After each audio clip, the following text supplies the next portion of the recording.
चलिए देखते हैं मध्य प्रदेश की 25 फटाफट बड़ी खबरों को। सबसे पहले न्यूज को कहां से देख रहे हैं हमको कमेंट में बताना बिल्कुल ना भूलें। साथ ही साथ हमारे यूट्यूब चैनल को सब्सक्राइब करें एंड बेल आइकन को ऑल प्रेस करना बिल्कुल ना भूलें। 1 अप्रैल से जबलपुर के स्कूली वाहनों में एलपीजी किट पर लगेगा प्रतिबंध। जबलपुर में अब स्कूली बच्चों की सुरक्षा को लेकर बड़ा कदम उठाया गया है। 1 अप्रैल 2026 से शहर के सभी स्कूल वाहनों में एलपीजी किट वाले असुरक्षित वाहन प्रतिबंधित रहेंगे। जिला प्रशासन ने यह निर्णय छात्र सुरक्षा को सर्वोपरि रखते हुए लिया है। कलेक्टर कार्यालय में आयोजित बैठक में जिला पंचायत सीईओ अभिषेक गहलोत, आरटीओ संतोष पॉल, अतिरिक्त पुलिस अधीक्षक अंजना तिवारी और शिक्षा विभाग के अधिकारी व स्कूल प्राचार्य मौजूद रहे। एमपी में पानी बचाने की बड़ी तैयारी। मध्य प्रदेश में जल संरक्षण को लेकर प्रशासन ने बड़ा कदम उठाया है। इंदौर के सभी सरकारी भवनों और प्रधानमंत्री आवास योजना के नए घरों में रेन वाटर हार्वेस्टिंग सिस्टम अनिवार्य कर दिया जाएगा। जिले में पुराने और नए तालाबों से आजीविका जोड़ने के लिए यूजर ग्रुप बनाए जाएंगे, जिसमें महिलाओं की भागीदारी सुनिश्चित होगी। शमशान घाटों के जीर्णोद्धार कार्यों को भी प्राथमिकता दी जा रही है। कलेक्टर शिवम वर्मा की अध्यक्षता में समीक्षा बैठक में जल संरचनाओं और जल गंगा संवर्धन अभियान की प्रगति पर निगरानी रखी गई। एमपी में 5वीं 8वीं के छात्रों के लिए बड़ी खबर। 5 मार्च से शुरू होगी कॉपीज की जांच। मध्य प्रदेश के निजी और सरकारी स्कूल में 5वीं और 8वीं कक्षा की बोर्ड परीक्षाएं 28 फरवरी को संपन्न हो गई। अब राज्य शिक्षा केंद्र 5 मार्च से उत्तर पुस्तिकाओं के मूल्यांकन का कार्य शुरू करेगा। ये प्रक्रिया 14 मार्च तक पूरी करने का लक्ष्य रखा गया। अधिकारियों के अनुसार 25 मार्च को परीक्षा परिणाम घोषित होने की संभावना है। इसके बाद 1 अप्रैल से नए शैक्षणिक सत्र की कक्षाएं नियमित रूप से शुरू होंगी। एमपी में फिर चलेगा राजस्व महाअभियान। किसानों को मिलेगा कृषि योजनाओं का लाभ। मध्य प्रदेश में राजस्व से जुड़े लंबित मामलों को निपटाने के लिए अप्रैल से महाअभियान चलाया जाएगा। इसमें नामांकन, सीमांकन, बटांकन और खसरा सुधार जैसे महत्वपूर्ण कार्य प्राथमिकता के साथ किए जाएंगे। साथ ही कृषि से जुड़ी विभिन्न योजनाओं के पात्र हितग्राहियों को लाभ पहुंचाया जाएगा और उनका चिन्हांकन भी किया जाएगा। बैतूल में 3 करोड़ से बनेगा नया सर्किट हाउस। 100 साल पुरानी हेरिटेज बिल्डिंग रहेगी सुरक्षित। बैतूल में बढ़ते वीआईपी मूवमेंट और नेशनल हाईवे कनेक्टिविटी को देखते हुए नया अत्याधुनिक सर्किट हाउस बनाया जाएगा। इसका बजट लगभग 3 करोड़ रखा गया है। मंगलवार को विधायक हेमंत खंडेलवाल और कलेक्टर नरेंद्र सूर्यवंशी ने साइट का निरीक्षण किया। पुराने ब्रिटिश काल के सर्किट हाउस को सुरक्षित रखा जाएगा। नए भवन में 8 कमरे, 6 डोरमेट्री और आधुनिक कॉन्फ्रेंस हॉल होंगे। जनगणना 2027 प्रगणक और पर्यवेक्षक नियुक्त करने की गाइडलाइन जारी।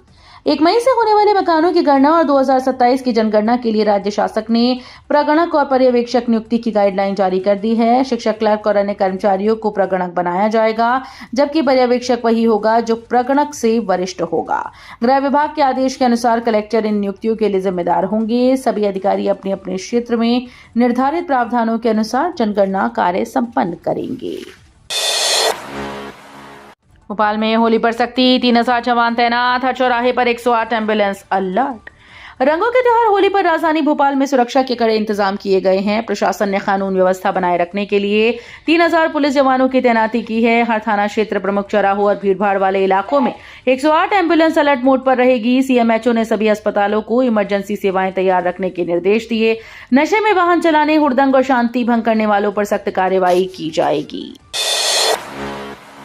एमपी में एनओसीआर पर बड़ा बदलाव। अब मंत्रियों को मिलेगा सीधे लिखने का अधिकार। मध्य प्रदेश में कर्मचारियों की एनओसीआर को लेकर बड़ा प्रशासनिक बदलाव हुआ। सामान्य प्रशासन विभाग यानी जीएडी ने मंत्रियों का दखल बढ़ाते हुए मंत्रालय में पदस्थ तृतीय श्रेणी कर्मचारियों की गोपनीय रिपोर्ट लिखने का अधिकार सीधे संबंधित मंत्री को दे दिया है। साथ ही मंत्रालयीन कर्मचारियों की सीआर तलब की गई। 31 मार्च को समाप्त हो रहे वित्त वर्ष के लिए सीआर रिपोर्ट जमा करने की समय सीमा 1 सप्ताह तय की गई है। एमपी के ग्वालियर में 5 मार्च को भाई दूज की छुट्टी घोषित। कलेक्टर का आदेश जारी। मध्य प्रदेश के ग्वालियर जिले में होली पर्व को लेकर कर्मचारियों के लिए राहत भरी खबर है। कलेक्टर श्रीमती रुचिका चौहान ने 5 मार्च को भाई दूज के अवसर पर स्थानीय अवकाश घोषित किया। इससे पहले राज्य शासन ने 3 मार्च को सार्वजनिक अवकाश और 4 मार्च को निगोशिएबल इंस्ट्रूमेंट एक्ट 1881 के तहत सामान्य अवकाश घोषित किया था। होली के त्योहार को देखते हुए लगातार अवकाश की व्यवस्था की गई है। एमपी सरकार ने 6,300 करोड़ का कर्ज लिया, डीए और लाडली बहना योजना के भुगतान की तैयारी। मध्य प्रदेश सरकार ने एक बार फिर से बाजार से 6,300 करोड़ रुपए का कर्ज उठाया है। ये कर्ज सरकारी कर्मचारियों के महंगाई भत्ते यानी डीए और लाडली बहना योजना के हितग्राहियों को भुगतान करने के लिए लिया गया। सरकार ने ये राशि 4 अलग अलग हिस्सों में सिक्योरिटी की नीलामी के माध्यम से जुटाई है। इसके साथ ही चालू वित्तीय वर्ष में राज्य पर कुल कर्ज की सीमा 79,100 करोड़ रुपए तक पहुंच गई। एमपी में आयुर्वेद को बड़ी सौगात। मध्य प्रदेश में आयुर्वेद चिकित्सा को बढ़ावा देने के लिए बड़ा फैसला लिया गया। राज्य के विभिन्न जिलों में 8 नए आयुर्वेद मेडिकल कॉलेज खोले जाएंगे। इसके लिए भारत सरकार ने नेशनल आयुष मिशन के तहत 490 करोड़ रुपए की स्वीकृति दी है। प्रत्येक संस्थान के लिए 70 करोड़ रुपए उपलब्ध कराए जाएंगे। निर्माण कार्य तेजी से पूरा करने का लक्ष्य रखा गया है ताकि वर्ष 2028 तक सभी कॉलेज शुरू हो सकें। कैंसर सर्जरी में नई क्रांति, अब छोटे चीरे से होगा सटीक इलाज। कैंसर सर्जरी अब पहले जैसी जटिल और दर्दनाक नहीं रही। आधुनिक तकनीक की मदद से अब बड़े ऑपरेशन के बजाय छोटे चीरे के जरिए सटीक इलाज संभव हो गया है। एम्स भोपाल में आयोजित ऑन्को लैब कान 2026 कार्यशाला में देश भर के विशेषज्ञों ने मिनिमली इन्वेसिव सर्जरी पर चर्चा की। इस तकनीक से मरीजों को कम दर्द, कम रक्तस्राव और तेज रिकवरी का फायदा मिलेगा। सागर सेंट्रल यूनिवर्सिटी के 2 शोधार्थियों को MPCST young scientist award. Doctor Hari Singh Gour university के 2 शोधार्थियों ने प्रदेश का नाम रोशन किया। Madhya Pradesh council of science and technology की 41वीं एमपी यंग साइंटिस्ट कांग्रेस में फार्मास्यूटिकल साइंसेज श्रेणी में प्रियांशु नेमा और हर्षिता सिंघई को यंग साइंटिस्ट अवार्ड मिला। दोनों शोधकर्ताओं ने डायबिटीज और स्तन कैंसर की उन्नत दवा प्रणाली पर महत्वपूर्ण शोध किया। रतलाम रेल मंडल का कमाल, एक ही ट्रैक पर 2 ट्रेन, ऑटोमेटिक ब्लॉक सिग्नलिंग शुरू। भारतीय रेलवे के मिशन रफ्तार के तहत बड़ा बदलाव सामने आया। रतलाम रेल मंडल ने रिकॉर्ड समय में ऑटोमेटिक ब्लॉक सिग्नलिंग प्रणाली स्थापित कर नया कीर्तिमान बनाया। मंगल महुडी आनास खंड के 41.6 किलोमीटर ट्रैक पर महज एक ही दिन में इसकी सफल कमीशनिंग की गई। इस तकनीक से एक ही ट्रैक पर सुरक्षित दूरी बनाते हुए 2 ट्रेन संचालित की जा सकेंगी। किसान भाइयों सावधान, मार्च खत्म होने से पहले निपटाएं खेती से जुड़े सरकारी काम। मार्च का महीना ग्वालियर जिले के किसानों के लिए बेहद अहम है। इस समय न केवल फसल की कटाई की तैयारियां चल रही हैं, बल्कि सरकारी पोर्टल पर जरूरी पंजीकरण भी कराने हैं।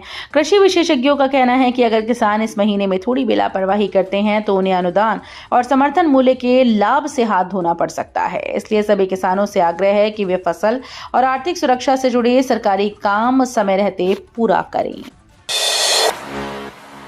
ग्वालियर में अतिक्रमण पर बुलडोजर चला, 4.88 करोड़ की जमीन मुक्त। ग्वालियर प्रशासन ने अतिक्रमण के खिलाफ बड़ी कार्रवाई की। कलेक्टर रुचिका चौहान के निर्देश पर एसडीएम झांसी रोड अतुल सिंह के नेतृत्व में राजस्व, पुलिस और नगर निगम की संयुक्त टीम ने 2 स्थानों पर अभियान चलाया। 14 बिस्वा की बेशकीमती सरकारी जमीन अतिक्रमण से मुक्त कराई गई, जिसकी अनुमानित कीमत 4.88 करोड़ रुपए बताई जा रही है। इंदौर ड्रेनेज हादसा, रोबोट से सफाई का दावा फेल, कर्मचारियों को चैम्बर में उतरना पड़ा। इंदौर नगर निगम का रोबोट से ड्रेनेज चैम्बर सफाई का दावा झूठा साबित हुआ। जहरीली गैस से 2 सफाई कर्मचारियों की मौत ने प्रशासन के दावे पर सवाल उठाए। कर्मचारियों को चैम्बर में उतरकर सफाई करनी पड़ी। निगम ने सुरक्षा के लिए कैमरा, गैस डिटेक्टर और अन्य उपकरणों में लाखों खर्च किए। हादसे के बाद निगम ने मृतक कर्मचारियों के परिजनों को 30-30 लाख रुपए का मुआवजा देने का ऐलान किया। भागीरथपुरा पानीकांड, रिपोर्ट पेशी में देरी, आम नागरिक 1 अप्रैल तक दे सकते हैं दस्तावेज और आपत्तियां। भागीरथपुरा दूषित पानी कांड की जांच रिपोर्ट अब हाईकोर्ट में 5 मार्च को पेश करना मुश्किल दिख रहा है। इसके पीछे वजह है कि न्यायिक आयोग का कार्यकाल 1 माह तक बढ़ा दिया गया। आम नागरिक अब 1 अप्रैल 2026 तक अपनी आपत्तियां, दस्तावेज और साक्ष्य आयोग के सामने पेश कर सकते हैं। इस मामले में दूषित पानी की वजह से 36 लोगों की मौत हो चुकी है। हाईकोर्ट में 5 अलग अलग याचिकाएं चल रही हैं और जांच आयोग की अध्यक्षता न्यायमूर्ति सुशील कुमार गुप्ता कर रहे हैं। भोपाल महिला की जीत, फ्लिपकार्ट को सामान न भेजने पर देना होगा 25,000 का हर्जाना। भोपाल की एक महिला ने ऑनलाइन शॉपिंग वेबसाइट फ्लिपकार्ट के खिलाफ जिला उपभोक्ता आयोग में शिकायत दर्ज कराई। महिला ने हाथ में पहनने वाला बैंगल्स का सेट ऑर्डर किया और पूरी राशि चुका दी, लेकिन तय समय से 15 दिन बाद भी सामान नहीं मिला और पैसा वापस भी नहीं किया गया। आयोग के अध्यक्ष गिरिबाला सिंह की बेंच ने सेवा में कमी मानते हुए फ्लिपकार्ट को 25,000 रुपए हर्जाना उपभोक्ता को देने का आदेश दिया है। ये फैसला ऑनलाइन खरीदारी करने वाले उपभोक्ताओं के लिए अहम है। हाईकोर्ट ने मुख्य सचिव और अतिरिक्त मुख्य सचिव को किया तलब, वीडियो कॉन्फ्रेंस से रहना होगा हाजिर। जबलपुर हाईकोर्ट ने राज्य उपभोक्ता विवाद निवारण आयोग और 4 जिलों आयोगों में रिक्त पदों को भरने से जुड़ी अपील पर सुनवाई की। युगल पीठ के मुख्य न्यायाधीश संजीव सचदेवा और न्यायमूर्ति विनय सर्राफ ने इस मामले में मुख्य सचिव और खाद्य और नागरिक आपूर्ति मंत्रालय के अतिरिक्त मुख्य सचिव को तलब किया। कोर्ट ने निर्देश दिया कि वे अगली सुनवाई 24 मार्च को वीडियो कॉन्फ्रेंसिंग के माध्यम से उपस्थित रहें। इंदौर में किसानों का अर्धनग्न प्रदर्शन, पूर्वी रिंग रोड और मनमाड़ रेल लाइन का विरोध। इंदौर में किसानों ने पूर्वी रिंग रोड प्रोजेक्ट और इंदौर मनमाड़ रेल लाइन के विरोध में कलेक्टर कार्यालय के बाहर अर्धनग्न होकर प्रदर्शन किया। तेज गर्मी में एक बुजुर्ग किसान को घबराहट हुई, लेकिन उन्होंने वहीं लेटकर विरोध जारी रखा। सरकारी कर्मचारी पानी की बोतल लेकर पहुंचे, लेकिन किसानों ने साफ इनकार कर दिया कि हम अपना ही पानी पिएंगे, सरकार का नहीं। यह प्रदर्शन स्थानीय और राज्य सरकार की परियोजनाओं के खिलाफ किसानों के गहरे आक्रोश को उजागर करता है। गंगोत्री से एमपी तक NH-34 का विस्तार, 531 करोड़ से बदलेगी बुंदेलखंड की सूरत। गंगोत्री से शुरू होने वाला राष्ट्रीय राजमार्ग 34 अब मध्य प्रदेश तक विस्तारित हो रहा है। प्रदेश में शाहगढ़ से दमोह तक 63 किलोमीटर सड़क का अपग्रेडेशन 531 करोड़ रुपए की लागत से किया जा रहा है। यह हाईवे आगे लखनादौन तक जुड़ेगा, जिससे बुंदेलखंड के प्रमुख जिलों को सीधा लाभ मिलेगा। सागर कानपुर मार्ग छतरपुर टीकमगढ़ की कनेक्टिविटी भी मजबूत होगी। ईरान इजराइल के बीच युद्ध में कूदे देवास से बीजेपी सांसद महेंद्र सिंह सोलंकी। इजराइल से जंग के दौरान ईरान के सुप्रीम लीडर खामेनेई की मौत को लेकर कई देशों में विरोध प्रदर्शन हो रहे हैं। भारत में भी प्रदर्शन हुए। इस मामले में देवास शाजापुर से बीजेपी के सांसद महेंद्र सिंह सोलंकी भी कूद पड़े।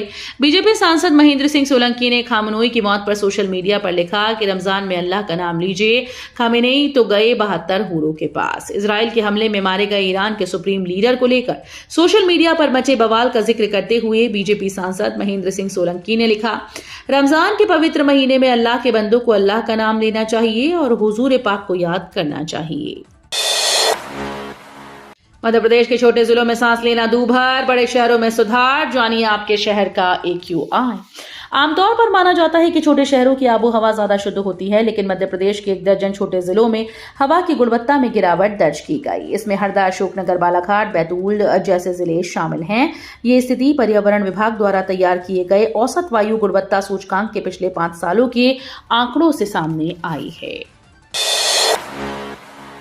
एमपी में शराब दुकानों की नीलामी पर ब्रेक, भोपाल की 29 दुकानों के लिए नहीं लगी एक भी बोली। मध्य प्रदेश में नई आबकारी नीति के तहत शराब दुकानों की नीलामी का पहला चरण पूरा हो गया। सरकार को आरक्षित मूल्य से करीब 173 करोड़ रुपए अतिरिक्त राजस्व मिला, लेकिन 5 जिलों भोपाल, अलीराजपुर, अनूपपुर, मुरैना, नीमच में कुछ समूहों के लिए एक भी टेंडर नहीं आया। भोपाल में 87 कंपोजिट दुकानों में से 29 के लिए बोली नहीं लगी।